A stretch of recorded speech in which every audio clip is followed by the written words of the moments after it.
Question number 30, जिसके अंदर ये कह रहा है कि obtain the formula for the electric field due to a long thin wire of uniform linear charge density lambda without using Gauss law. आपको याद होगा कि मैंने आपको एक डेरिवेशन करवाया है जो गॉस थ्योरम के एप्लीकेशंस के अंदर आता है, जिसमें हमने इन्फाइनाइटली लॉन्ग वायर की वजह से इलेक्ट्रिक फील्ड निकाला था, और वो हमने गॉस थ्योरम का इस्तेमाल करके ही निकाला था, जिसमें हमारा फॉर्मूला आ रहा था E is equals to lambda upon में 2 pi epsilon naught into R।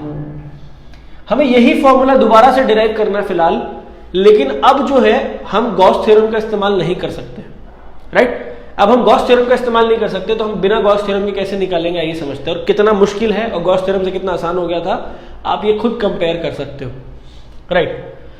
तो सपोज करते हैं कि एक्स वाई जो है काफी लॉन्ग वायर है जिसके अंदर मैं इलेक्ट्रिक फील्ड निकालना चाहता हूं, और उसको निकालने के लिए मैंने क्या किया है, एक बहुत छोटा सा लेंथ एलिमेंट इस वायर पे एज्यूम करा है dx। देखिए यूनिफॉर्मली चार्ज डिस्ट्रीब्यूट है इसके ऊपर, और उस चार्ज की चार्ज डेंसिटी जो लीनियर चार्ज डेंसिटी जो है वो लैम्डा दे रखी है, ये लैम्डा लीनियर चार्ज डेंसिटी दे रखी है। मैंने इस पूरी वायर के ऊपर एक बहुत छोटा सा लेंथ एलिमेंट चूज किया है जिसका नाम है dx। तो इस dx के ऊपर जो चार्ज होगा वो कितना आ जाएगा, lambda into dx, right. Per unit length में कितना चार्ज है उसको मैंने अपनी लेंथ जो मैंने चूज करी उससे मल्टीप्लाई कर दिया, तो मुझे वो चार्ज मिल जाएगा जो इतनी सी लेंथ के अंदर आ रहा है। अब इस छोटे से चार्ज की वजह से इस A पॉइंट पर क्या इलेक्ट्रिक फील्ड आ रही है पहले मैं वो डिराइव करूंगा, वो छोटी सी इलेक्ट्रिक फील्ड निकालूंगा, और फिर उसी इलेक्ट्रिक फील्ड को पूरी लेंथ के लिए मैं इंटीग्रेट करूंगा, और फिर जो आंसर आएगा वो आपका फाइनल आंसर होगा। तो पहले यहां से हम इलेक्ट्रिक फील्ड निकालते हैं जो इसके ऊपर होगी। देखिए पॉजिटिव चार्ज है क्योंकि सिग्मा जो मतलब लैम्डा जो है वो पॉजिटिव है, तो यहां पर पॉजिटिव चार्ज माना जाएगा, और इसकी वजह से जो इलेक्ट्रिक फील्ड आएगी वो कुछ इस डायरेक्शन में होगी, राइट, इस डायरेक्शन में होगी। इसको हम DE मान लेते हैं, राइट, DE। तो DE का फॉर्मूला क्या होगा, DE की वैल्यू क्या होगी, K इंटू Q अपॉन में AZ का स्क्वायर, AZ का square, because A is the point जहां पर मैं इलेक्ट्रिक फील्ड निकाल रहा हूं, Z यहां पर चार्ज मौजूद है, तो इनके बीच का डिस्टेंस क्या हो जाएगा, AZ और उसका स्क्वायर। तो AZ की वैल्यू पाइथागोरस थ्योरम से आएगी, AZ पाइथागोरस हम निकाल सकते हैं। देखिए ये परपेंडिकुलर है जिसकी लेंथ L दे रखी है, और ये डिस्टेंस इस O पॉइंट से X दे रखा है। Let this point O is the centre of this wire. हम ये मान के चल रहे हैं कि ये जो O पॉइंट है इसका सेंटर है इस इनफाइनाइट लॉन्ग वायर का। तो L square plus X square के होल का अंडर रूट कुछ इस प्रकार से आ जाएगा आपका AZ। तो AZ का स्क्वायर हो रहा है यानी कि अंडर रूट हट जाएगा, यानी कि DE की जो वैल्यू आएगी वो Q की वैल्यू भी मैं लिख देता हूं लैम्डा इंटू DX अपॉन में L square plus X square, ये आ जाएगी, राइट। इतनी वैल्यू आपकी यहां पर आ गई। अब थोड़े और चीजों के बारे में समझते हैं। यहां पर देखिए ये थीटा एंगल है। थीटा एंगल क्या है, यहां पर ये वो एंगल है जहां पर आपकी ये Z पोजीशन है फ्रॉम द सेंटर, मतलब कितने एंगल पर A से कितने एंगल पर ये है Z, ठीक है। तो थीटा इज दिस एंगल। तो यहां पर tan थीटा क्या निकलेगा, tan थीटा होगा परपेंडिकुलर अपॉन बेस, यानी कि x अपॉन में L, x अपॉन में L। तो यहां से x क्या लिखा जा सकता है, L tan थीटा। तो अगर मैं dx निकालना चाहता हूं, अगर मैं निकालना चाहता हूं तो वो क्या आ जाएगा, L sec square theta. dx आ जाएगा आपका L sec square theta, okay. तो dx की मुझे वैल्यू मिल गई यहां पर।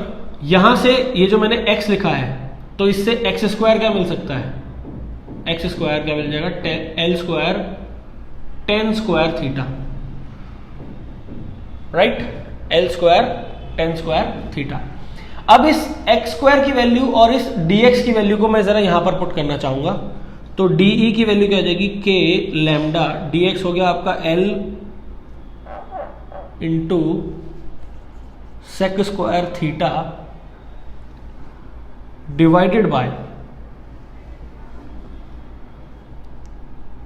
एल स्क्वायर, सॉरी एल की जगह पर आप क्या लिख सकते हैं, हाँ L square plus X square की जगह पर आप क्या लिखेंगे, L square tan square theta.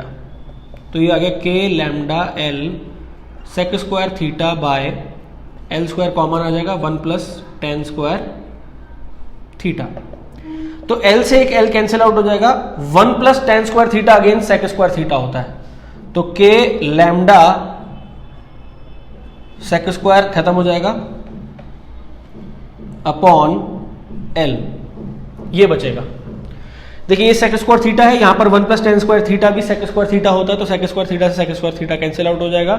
के लैम्डा बाय एल आपका ये आ गया डीई की वैल्यू, राइट, ये डीई की वैल्यू आ गई। लेकिन अभी बात खत्म नहीं हुई है, क्यों? क्योंकि ये जो इलेक्ट्रिक फील्ड आ रही है डीई, ये वर्टिकल से अगर देखा जाए, इसमें ए को हटा देता हूं, इस पॉइंट को यहां पर ऐसे, ये ए पॉइंट यहां पर मार्क कर दिया, तो ये एंगल अगर थीटा था तो ये एंगल भी थीटा होगा। यानी कि इस इलेक्ट्रिक फील्ड के दो कंपोनेंट बनेंगे, एक इस तरफ बनेगा डीई कॉस थीटा और एक इस तरफ बनेगा डीई साइन थीटा। अब थोड़ा सा इमेजिन करने की कोशिश कीजिएगा, बिल्कुल इतने ही डिस्टेंस पर इतना ही लेंथ एलिमेंट अगर मैं दूसरी डायरेक्शन में लेता हूं, यानी कि यहां पर x डिस्टेंस पर dx मैंने लिया, तो यहां से भी एक इलेक्ट्रिक फील्ड बनेगी जो डीई के बराबर ही होगी, ये एंगल भी थीटा ही मान लेते हैं, तो ये भी डीई के बराबर होगा। और इसके भी दो कंपोनेंट बनेंगे, एक ऊपर की तरफ बनेगा डीई कॉस थीटा और एक नीचे की तरफ बनेगा ऐसे इस डायरेक्शन में डीई साइन थीटा।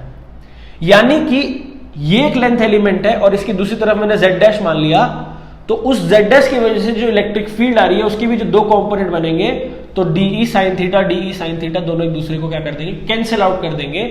यानी कि हर एक पॉइंट जो यहां पर आपको मिलने वाला है उसका एक कॉरस्पॉन्डिंग रिवर्स पॉइंट इधर होगा, जिसकी वजह से ये दो कंपोनेंट्स हर बार कैंसिल आउट होते चले जाएंगे। So the net electric field, आपकी जो नेट इलेक्ट्रिक फील्ड होगी वो आएगी dE cos theta, twice of dE cos theta. ठीक है, जो नेट स्मॉल इलेक्ट्रिक फील्ड में बात कर रहा हूं वो क्या आ जाएगी, twice of dE cos theta, या सिर्फ आप डीई कॉस थीटा ले सकते हैं, क्योंकि आप जब इसको इंटीग्रेट करेंगे, अभी मैं इसको डीई ले रहा हूं तो मैं इसको डीई कॉस थीटा ले रहा हूं, क्यों? क्योंकि जब मैं इसको इंटीग्रेट करूंगा इधर और इधर, तो ये वाला पार्ट अपने आप ही कैलकुलेट हो जाएगा उसके अंदर। तो डीई कॉस थीटा लेकर मैं बात कर रहा हूं, और जब मैं टोटल इलेक्ट्रिक फील्ड निकालूंगा तो वो dE cos theta minus pi by 2 से पाई बाय 2 के लिए इंटीग्रेट होगी। अब क्यों पाई बाय 2 से पाई बाय 2 के लिए, माइनस पाई बाय 2 से पाई बाय 2 के लिए इंटीग्रेट हो रही है? देखिए ये एंगल थीटा है, ये जैसे जैसे दूर जाता जाएगा, इनफाइनाइट पे पहुंचेगा, तो ये इस तरीके से चेंज होता चला जाएगा। जैसे कि फॉर एग्जांपल अगर ये कोई पॉइंट है और ये कोई लेंथ है, तो ये लेंथ जब इनफाइनाइट पहुंच जाएगी, एक बार बहुत दूर पहुंच जाएगी, तो ये एंगल इस तरीके से शिफ्ट हो जाएगा। अब ये और बढ़ता चला जाएगा, जितना दूर होता चला जाएगा, तो ये लगभग यहां पर 90 आता चला जाएगा। तो इसीलिए एक तरफ माइनस पाई बाय 2 और दूसरी तरफ पाई बाय 2 आ जाएगा, राइट। तो इसीलिए मैं इसको माइनस पाई बाय 2 से पाई बाय 2 के लिए इंटीग्रेट कर रहा हूं। तो ये हो जाएगा, डीई की वैल्यू क्या आई थी यहां पर आपकी, के लैम्डा बाय एल, के लैम्डा बाय एल, और कॉस थीटा की वैल्यू आपकी आएगी साइन थीटा। अभी कॉस थीटा ही लिख लेते हैं यहां पर, क्योंकि अभी इसका इंटीग्रेशन किया नहीं है, राइट। अभी इसको कॉस थीटा लिखेंगे, ओके।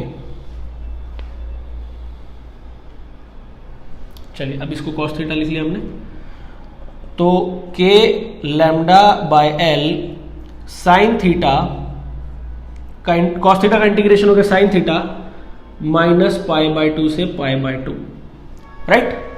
अब ध्यान दीजिएगा, K lambda by L multiplied by sine theta sine pi by 2 पहला, minus sine minus pi by 2, right. Sine minus theta minus sine theta, तो यहां पर हम क्या लिख सकते हैं, electric field is equals to K lambda by L into sine pi by 2 minus minus plus sine pi by 2। देखिए minus sine minus theta minus sine theta, तो माइनस माइनस प्लस हो जाएगा, तो sign pi by 2 plus sine pi by 2। Sign pi by 2 होता है 1, तो 1 plus 1 2 के lambda by L.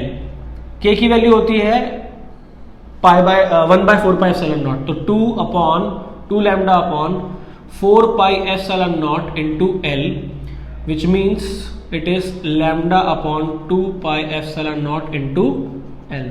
This is your electric field. अगर आप ध्यान दें तो यहां पर जो एल है वो ये डिस्टेंस है, जो उस केस में मैंने आर लिया था, तो लगभग वही फॉर्मूला, लगभग बिल्कुल वही फॉर्मूला आपको देखने को मिल रहा है, बस एल की जगह पे आप आर एज्यूम कर लीजिए, वही चीज है। तो इलेक्ट्रिक फील्ड ये आपकी आ रही है, दिस इज एल, तो lambda upon 2 pi epsilon naught into L, which is same as that जो हमने गॉस थ्योरम से निकाला था। अब आप यही समझिएगा कि गॉस थ्योरम से निकालने पर हमें इतनी जल्दी इसका आंसर मिल गया था, लेकिन इस तरीके से निकालने से जो लॉन्ग प्रोसेस है उसमें कितना समय हमें लग रहा है और कितना तरीके से हमें सारी चीजों को देखना पड़ रहा है, समझना पड़ रहा है। इसीलिए हम गॉस थ्योरम का इस्तेमाल करते हैं, क्योंकि वो इलेक्ट्रिक फील्ड कॉम्प्लेक्स सिचुएशंस का निकालना आसान कर देती है, राइट। तो अब हम देखने जा रहे हैं क्वेश्चन नंबर 31। क्वेश्चन नंबर 31 थोड़ा सा आउट ऑफ द सिलेबस एक तरीके से अगर मैं कहूं तो, क्योंकि ये चीजें आपको अभी तक चैप्टर में कहीं नहीं पढ़ाई, लेकिन इतना मुश्किल भी नहीं है, इसलिए समझा जा सकता है। ऐसा होता है कि हमें आज तक ये बात पता है कि जो भी मैटर बनता है उसके अंदर इलेक्ट्रॉन, प्रोटॉन और न्यूट्रॉन होते हैं। इलेक्ट्रॉन न्यूक्लियस के बाहर की तरफ होते हैं और न्यूक्लियस के अंदर प्रोटॉन और न्यूट्रॉन होते हैं। लेकिन फर्दर स्टडीज में ये बात सामने आती है कि जो प्रोटॉन और न्यूट्रॉन होते हैं वो भी किसी चीज से बनते हैं, जिसको हमने नाम दिया क्वार्क्स। तो यहां पर ये वही बात कह रहा है कि it is now believe that proton and neutron, जो कि एक न्यूक्लियाई बनाता है ऑर्डिनरी मैटर का, वो अपने आप में एक और छोटी एलिमेंट्री चीज से बना होता है, जिसका नाम होता है क्वार्क्स। एक प्रोटॉन और न्यूट्रॉन तीन क्वार्क अपने अंदर रखते हैं, राइट। दोनों के अंदर तीन क्वार्क ईच होते हैं, ईच। तो क्वार्क जो है वो 2 टाइप के होते हैं। अभी इसने ये नहीं बताया कि किसमें कौन सा क्वार्क कितने उसमें है। 3 क्वार्क है। क्वार्क के 2 टाइप होते हैं, एक होता है अप क्वार्क, जिसकी चार्ज वैल्यू होती है +2/3 ऑफ एलिमेंट्री चार्ज। ये एलिमेंट्री चार्ज वही है जो आपने अभी तक पढ़ा है, 1.6 × 10⁻⁻⁹। तो यहां पर जो अप क्वार्क है इसको U से डिनोट किया जाता है और इसका चार्ज होता है +2/3 एलिमेंट्री चार्ज। और जो डाउन क्वार्क है, डाउन क्वार्क होता है D, ये नेगेटिव चार्ज होता है, इसकी वैल्यू होती है -1/3 एलिमेंट्री चार्ज। अब ये सब मिलकर डाउन क्वार्क, अप क्वार्क और इलेक्ट्रॉन एक पूरा ऑर्डिनरी मैटर का एटम बनाते हैं, राइट। तो यहां पर हमें यह पता है कि 3 क्वार्क्स होते हैं, लेकिन यह नहीं पता कि किसमें कितने अप क्वार्क हैं और किसमें कितने डाउन क्वार्क हैं। तो हमको इसमें यही क्वेश्चन पूछा हुआ है कि suggest a possible quark composition of a proton and neutron. क्या कॉम्पोजिशन उसमें होगी, कितने अप क्वार्क होंगे, कितने डाउन क्वार्क होंगे। तो आंसर इस तरीके से इसमें हम कर सकते हैं कि let the number of up quarks is equals to n। चाहे हम प्रोटॉन की बात कर रहे हैं, चाहे हम न्यूट्रॉन की बात कर रहे हैं, तो अगर हम ये मान लेते हैं कि जो अप क्वार्क है वो n है, therefore the number of down quarks कितने हो जाएंगे, टोटल 3 थे, n मैंने मान लिया कि अप क्वार्क है, तो बचे हुए कितने हो गए, 3 - n। अब चार्ज ऑन अ प्रोटॉन कितना होता है, E होता है, प्लस में, वो भी हमको ये बात पता है ऑलरेडी कि प्रोटॉन के ऊपर +E चार्ज होता है। तो अब हम ऐसा कह सकते हैं कि अप क्वार्क और डाउन क्वार्क मिल करके जितना चार्ज बना रहे होंगे +E के बराबर आना चाहिए। अप क्वार्क में कितना चार्ज होता है, +2/3E, इसको मैं n से मल्टीप्लाई कर दूंगा। और डाउन क्वार्क में कितना होता है, पहली बात तो डाउन क्वार्क में होता है -1/3E इंटू 3 - n। देखिए n नंबर ऑफ अपक्वार्क थे, उसको उसके चार्ज से मैंने मल्टीप्लाई कर दिया, ये अपक्वार्क का टोटल चार्ज आ गया। और डाउन क्वार्क का चार्ज था -1/3e, इसको मैंने डाउन क्वार्क से चार्ज से मल्टीप्लाई कर दिया, डाउन क्वार्क से मल्टीप्लाई कर दिया, तो टोटल डाउन क्वार्क का चार्ज आ गया। ये दोनों चार्जेस मिलकर के मुझे +e देने चाहिए। आइए देखते क्या होता है इसमें। +e is equals to 2/3ne minus ये हो जाएगा e, ये इससे मल्टीप्लाई होगा तो -1/3 इंटू 3, 1/3 इंटू 3 1 बचा और ये -e रह जाएगा और minus minus plus 1/3n, sorry यहां पर e भी आएगा 1/3en। ये इस तरफ चला जाएगा तो क्या हो जाएगा e plus e that is 2e हो जाएगा यहां पर, और यहां पर बच जाएगा 2/3ne प्लस 1/3ne। तो यहां पर हो गया 2e is equals to, base same है, ये एड अप हो जाएगा 3, 2 + 3 आ जाएगा यहां पर 2 + 1 ne। तो अब आप यहां पर देख सकते हैं ये आ जाएगा 1, 3/3 1 और ne इंटू 2e आ रहा है, तो यहां पर n आ गया 2, e से e कैंसिल आउट हो गया और आ गया 2। तो यानी कि n की किसकी वैल्यू थी, अप क्वार्क्स की। तो कितने अप क्वार्क्स हैं, 2 अप क्वार्क्स हैं, तो n की वैल्यू आ गई 2, तो 2 अप क्वार्क और 3 - 2 कितना होता है 1, यानी कि डाउन क्वार्क कितने हो गए 1 हो गया। तो फॉर प्रोटॉन अप क्वार्क है 2 और डाउन क्वार्क है 3। अप क्वार्क को रिप्रेजेंट कैसे करते थे, u से रिप्रेजेंट कर सकते थे। तो यहां पर हमसे पूछा गया था कॉम्पोजिशन, तो कॉम्पोजिशन ऑफ प्रोटॉन, ये u और d होना चाहिए। देखिए u कॉम्पोजिशन है किसकी, अप क्वार्क की, और d कॉम्पोजिशन है डाउन क्वार्क की। तो 2 अप क्वार्क आ रहे तो u और d 1 है तो डाउन क्वार्क 1 है तो d आ गया यहां पर, तो u d कॉम्पोजिशन हो गया प्रोटॉन का। अब सिमिलरली अगर मैं चार्ज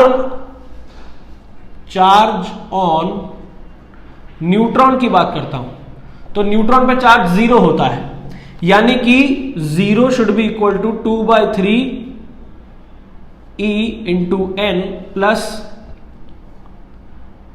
-1/3 e इंटू 3 - n। देखिए कुछ फर्क नहीं पड़ा है, ये सारी इक्वेशन बिल्कुल वैसी ही है, क्योंकि मैंने n को माना था अप क्वार्क्स और 3 - n को मैंने माना था डाउन क्वार्क।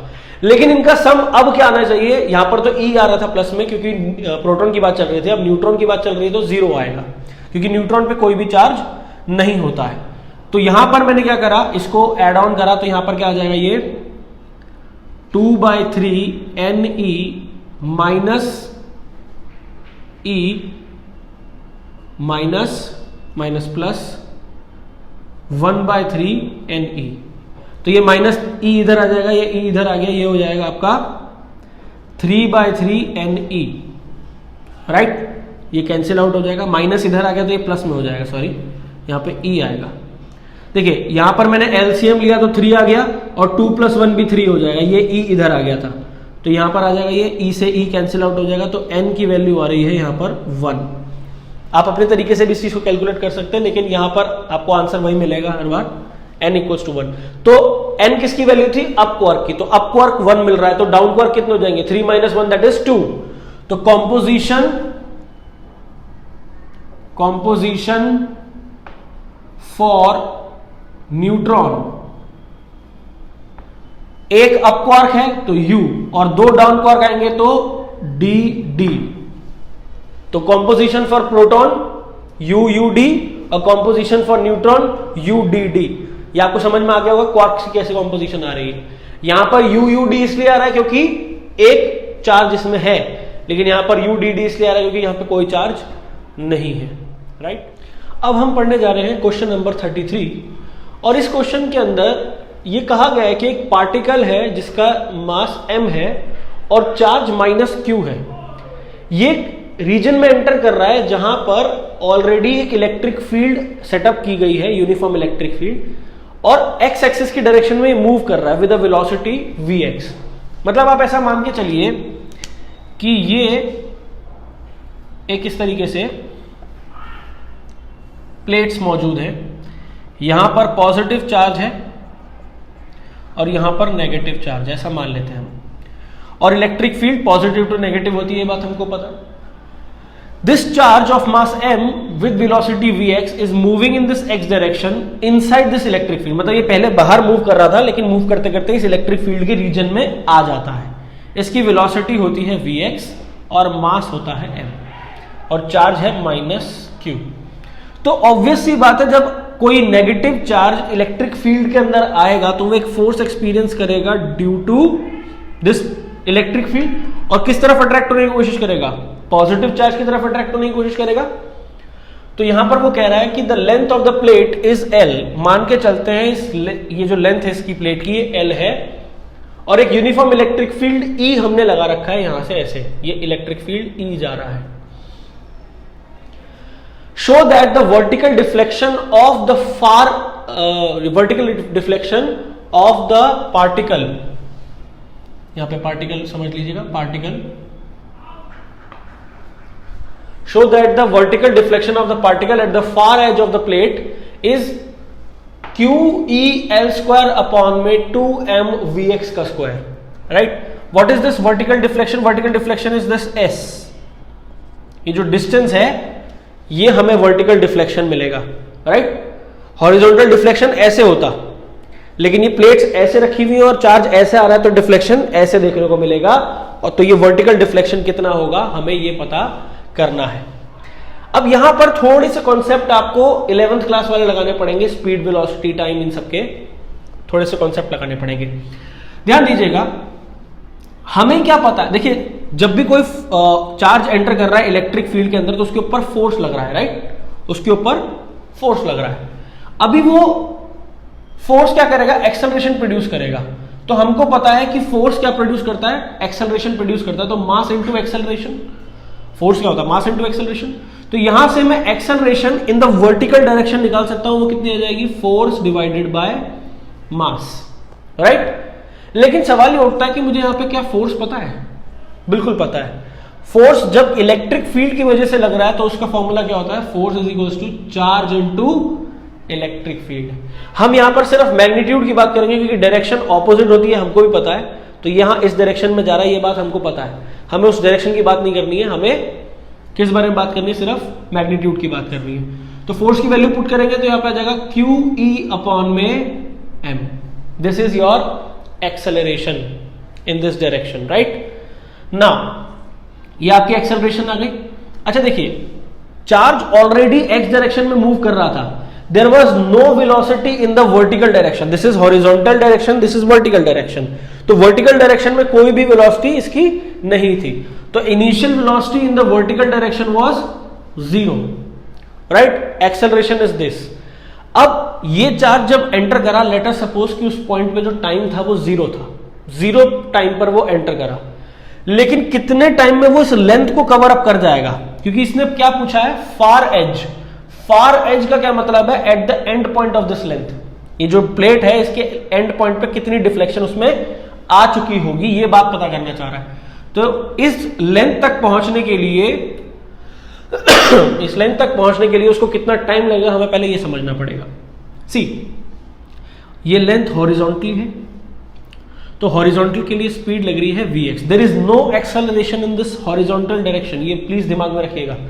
जो भी एक्सेलरेशन लग रही है वो इस फोर्स की वजह से लग रही है, और वो फोर्स किस डायरेक्शन में लग रहा है, वर्टिकल डायरेक्शन में। ये दो प्लेट्स हैं, नीचे पॉजिटिव है, ऊपर नेगेटिव है, तो पॉजिटिव प्लेट नीचे की तरफ खींच रही है, यानी कि वर्टिकली डाउनवर्ड डायरेक्शन में फोर्स है। There is no force in the horizontal direction. तो जो टाइम आएगा वो किस तरीके से आएगा, distance is equals to speed into time, ये फॉर्मूला आपने पढ़ा था, तो उससे टाइम हम निकाल सकते हैं, time is equals to distance upon speed। what is the distance that it has to cover in the horizontal direction, that is L। L distance इसको कवर करना horizontal direction में, और कितनी वेलोसिटी के साथ में, Vx वेलोसिटी के साथ में। तो कितना टाइम लगने वाला है इसको, L अपॉन Vx टाइम लगने वाला है, यहां से यहां तक के बीच में डिफ्लेक्शन जो आना है वो उसके बारे में हमें पता करना है, लेकिन जो टाइम लग रहा है यहां से यहां तक पहुंचने का वो कितना लग रहा है, L बाय Vx। अब इतने टाइम में कितना डिफ्लेक्शन, ये कैसे पता चलेगा। See, S is equal to ut plus half AT square, ये फॉर्मूला आपने 9वीं में पढ़ा है, 11वीं में भी पढ़ा है। यहां पर हम वर्टिकल की बात कर रहे हैं, तो मैं इसको एस वाई मान लेता हूं, ये यू वाई हो जाता है और ये ए वाई हो जाता है, राइट। तो एस वाई यानी कि वाई डायरेक्शन में क्या इसका डिस्प्लेसमेंट क्या रहेगा, ये बारे में हम पता कर रहे हैं। वाई डायरेक्शन में इसकी इनिशियल वेलोसिटी 0 थी और वाई डायरेक्शन की इसकी जो एक्सेलरेशन है वो क्यू ई अपॉन में एम है। तो ये चीज तो खत्म हो गई क्योंकि ये यू वाई 0 था, तो ये खत्म।